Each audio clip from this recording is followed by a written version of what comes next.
number one customer of many, many American states. All of the companies that sell things sell to Canadians. The idea that this has been one-sided or that one party's been ripping the other off is bizarre.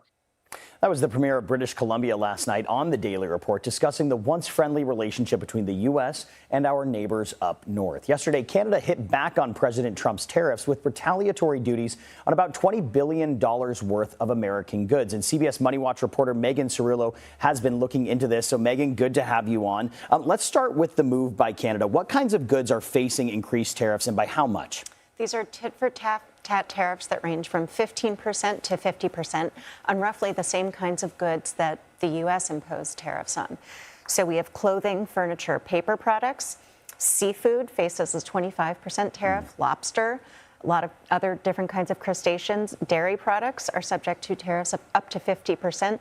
And the steel industry is also targeted with tariffs of 50%. Steel industry, a huge concern. So, you know, as we break down, obviously, U.S. is geographically sprawling, lots of different needs in lots of different parts of the country. What states could be most affected by these new Canadian tariffs on U.S. goods?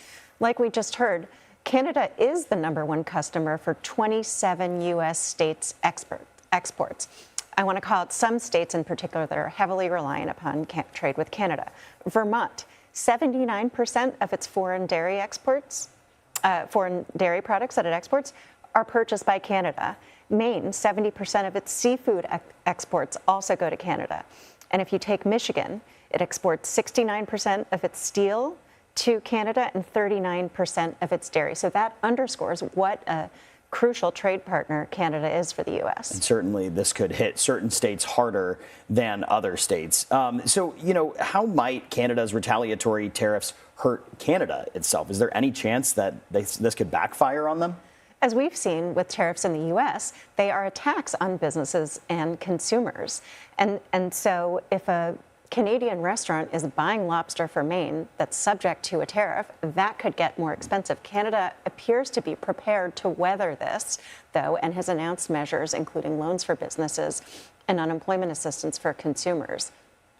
All right, Megan Cerullo, we know you're going to stay on top of that. Thanks for breaking that all down for us. We appreciate it. Thanks, Tom.